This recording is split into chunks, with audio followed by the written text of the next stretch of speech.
Hi friends, welcome to Vidya Shoban vlogs. இன்றைக்கி என்ன story கேட்க போகிறீங்கன்னா, முடிவை தேடி. குழந்தைங்க பேசுகிறதே அழகு தான். அதுவும் தன்னோட குழந்தைங்க நல்லா தைரியமாக பேசும்போது அந்த தாய்க்கே ஒரு தைரியம் வரும். அப்படி தைரியம் இந்த தாய் ஒரு முடிவெடுத்தாங்க.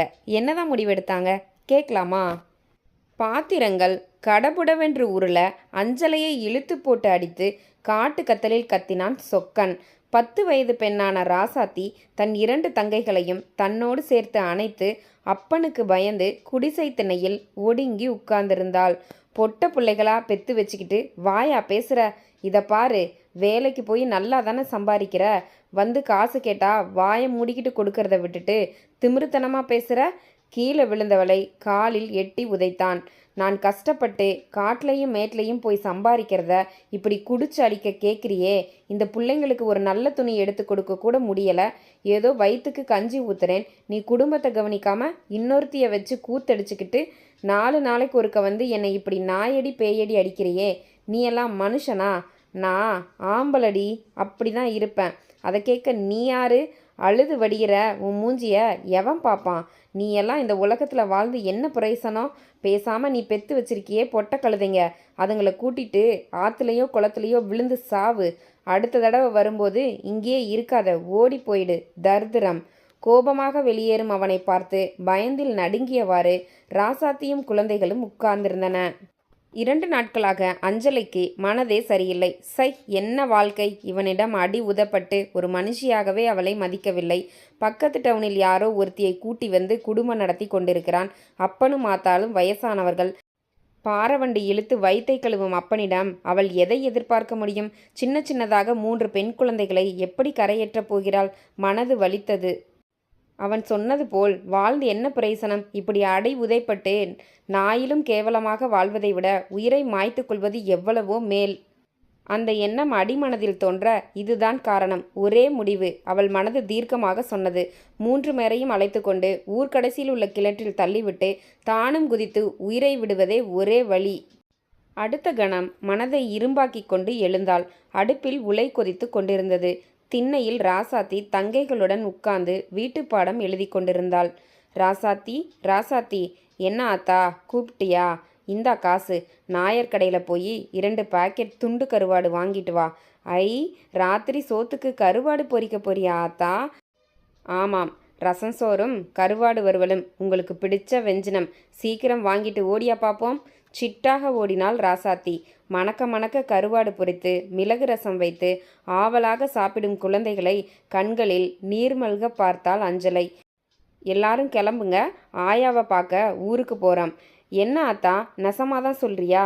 எனக்கு நாளைக்கு ஸ்கூலில் தமிழ் வகுப்பு இருக்கு, லீவு போட முடியாது. டீச்சர் நைட்டிங்கேல் அம்மையார் பாடம் நடத்திக்கிட்டு இருக்காங்க.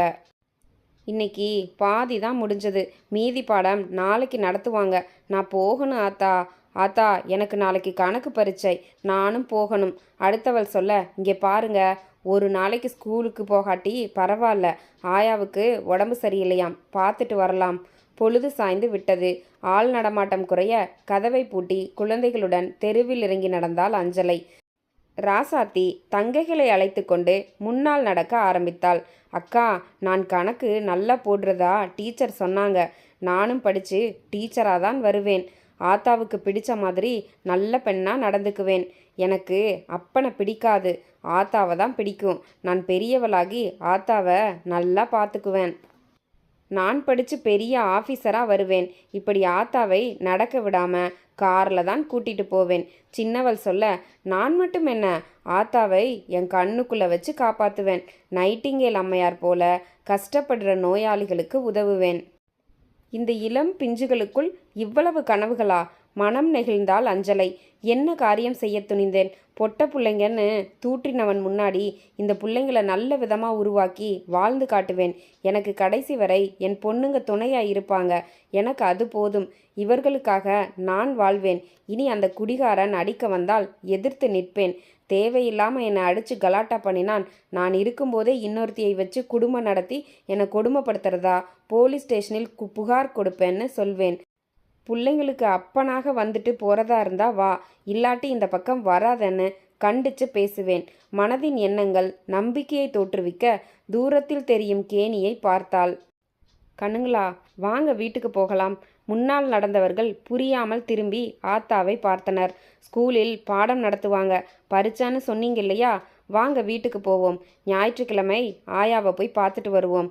அஞ்சலை சொல்ல, ஆத்தாவின் மனமாற்றத்திற்கு காரணம் தெரியாவிட்டாலும் உற்சாக மனநிலையுடன் அவளின் கைகளை பிடித்தபடி வீட்டை நோக்கி நடக்கத் தொடங்கினர். என்ன ஃப்ரெண்ட்ஸ், இந்த மாதிரி கணவர்கள் கொடுமையால் இன்னுமே நிறைய பெண்கள் வாழ்ந்துட்டு தான் இருக்காங்க. எதுக்காக? தன்னோட குழந்தைகளுக்காக. நம்ம குழந்தைங்களுக்கு நம்ம சொத்து சுகம் சேர்க்குறோமோ இல்லையோ, கண்டிப்பாக அவங்களுக்கு தேவையான படிப்பை கொடுத்துட்டா அவங்க வாழ்க்கை சிறப்பாக இருக்கும். இந்த கதை எப்படி இருந்துச்சு ஃப்ரெண்ட்ஸ்? இந்த கதை பிடிச்சிருந்தா மறக்காமல் நம்ம சேனலை சப்ஸ்கிரைப் பண்ணுங்கள். ரொம்ப பிடிச்சிருந்தா லைக் பண்ணுங்கள், ஷேர் பண்ணுங்கள், கமெண்ட் பண்ணுங்கள். ஓகே, தேங்க்யூ, டாட்டா, பாய்.